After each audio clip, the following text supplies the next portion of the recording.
Here are 10 ways Social Security has changed so far in 2025. In February, Elon Musk and the Doge team discovered that there are far more active Social Security numbers than there are citizens in the USA. He claimed it might be the biggest fraud in history. In fact, the SSA says they have made about $72 billion in incorrect payments since 2015, most of which were overpayments. Nobody knows how many of the overpayments were made to people over 100 years old or how many were potentially fraudulent. Since discovering the errors, Doge has been doing a cleanup of the SSA records. The latest report by Doge shows that more than 9.9 million records have been updated, including 2.3 million that were registered as being between 120 and 129 years old, and 3.1 million people aged from 130 to 139, and another 4.4 million recorded as being more than 140 years old. The next big change to be announced was that the SSA plans to get rid of 7,000 workers in 2025. That's like losing 12 out of every 100 people that work at Social Security offices. Even with fewer workers on staff, the SSA says they want to improve customer service. They will try to make things easier, get rid of busy work, and maybe move some workers to customer service jobs. As part of the cuts, the SSA has closed some of their own smaller departments inside the agency. One office was trying to make their computer systems better and reduce paperwork. The other office was helping people sort out fairness and equal treatment policies at their workplaces. Those jobs will now be done by other people within the SSA. The third change is that the SSA started looking for other ways to reduce fraud and prevent Social Security checks from getting in the wrong hands. So starting on April 14th, 2025, the SSA is enforcing new ID verification rules. Before collecting benefits, everyone must have a My Social Security online account and a valid email address. And they must be able to verify their identity using the login.gov or ID.me websites. If you're signing up for retirement, survivor, spousal, or child benefits for the first time in 2025, you need to pay close attention to these new rules. If you can't prove your identity online through your My Social Security account, you'll need to visit a Social Security office in person. This in-person ID check must happen before your benefits can start. The SSA says it accepts a driver's license, passport, or other government ID as proof of identification. But if you are signing up for Medicare, disability benefits, or SSI instead, these new rules might not apply to you. Another big change this year was that the Social Security Fairness Act went into effect in March. Because of this new law, many retired teachers, firefighters, police officers, and other government workers will get more money from Social Security each month. Before this law, there were rules called the Windfall Elimination Provision and the Government Pension Offset.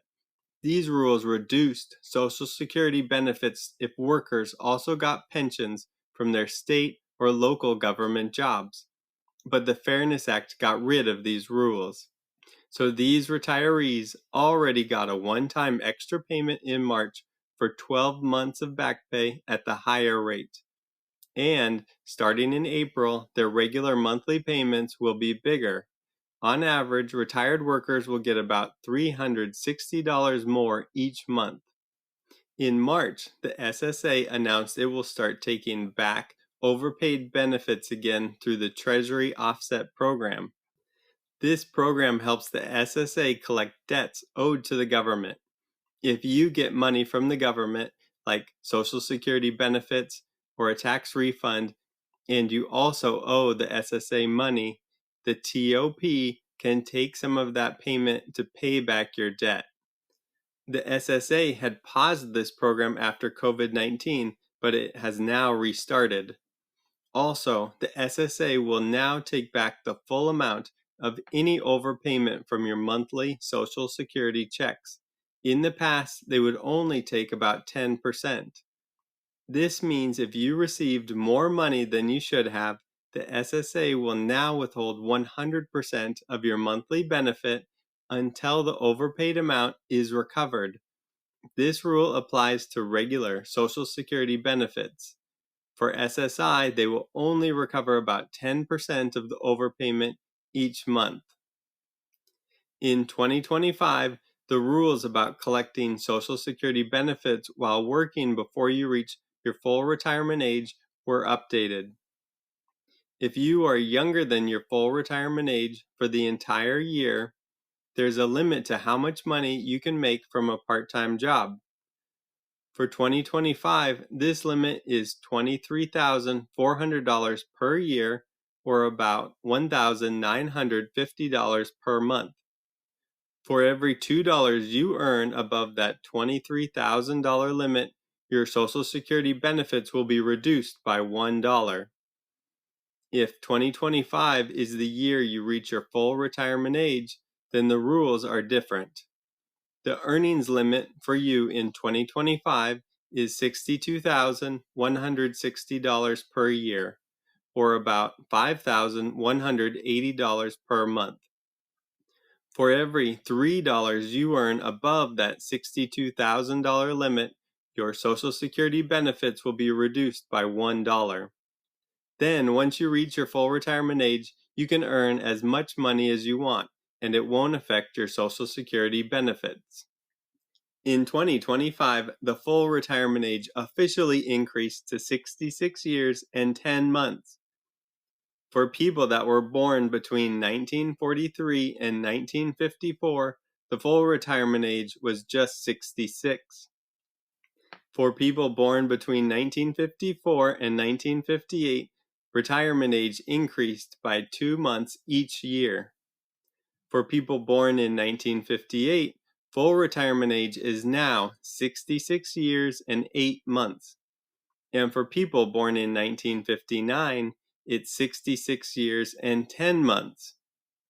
You'll reach your full retirement age in 2025 if you were born between May 2nd, 1958 and February 28th, 1959. For people born in 1960 or later, the full retirement age is 67. In 2025, the rules for earning Social Security retirement benefits also changed. Most people need a total of 40 credits to qualify for Social Security benefits in retirement. You can earn a maximum of 4 credits per year, so it takes at least 10 years of work to get enough credits to retire. In 2025, you can earn 1 Social Security credit for every $1,810 you earn in wages or self-employment income. This amount goes up slightly each year. In 2024, it was $1,730. To earn the maximum 4 credits, you need to earn at least $7,240 in 2025. But even if you earn a lot more than that, you still only get 4 credits per year. In 2025, the maximum monthly Social Security benefit at full retirement age went up to $4,088 per month, up from $3,822. That's about $49,056 per year. If you retire early at age 62 in 2025, the most you can get is $2,831 per month. And if you are retiring at age 70 in 2025, the most you can get is $5,108 per month. To qualify for these maximum payments, you need to pay the maximum amount of Social Security taxes on your income for at least 35 years. So most people get less than the max. Actually, the average Social Security retirement payment in January 2025 was $1,976 a month. And if all those changes weren't enough, one of the most talked about changes was the cost of living adjustment in 2025 of just 2.5%. This is less than what many people thought it would be. The government says this is because the prices of things have gone down a bit. This COLA number comes from looking at how much prices changed from July to September of last year. They use a special way to track prices called the Consumer Price Index. This looks at what things cost for people who work in big cities. To give you an idea of why people were upset, the COLA was 5.9% in 2022, 8.7% in 2023, and 3.2% in 2024. So the 2025 increase was the smallest since 2021. Because of this 2.5% increase, the average retired person will get about $49 more each month. For married couples, their average monthly benefit will go up about $75. And the last big possible change coming in 2025 is that Trump plans to cut taxes on Social Security benefits. Find out how much his plan might save you by watching this video next.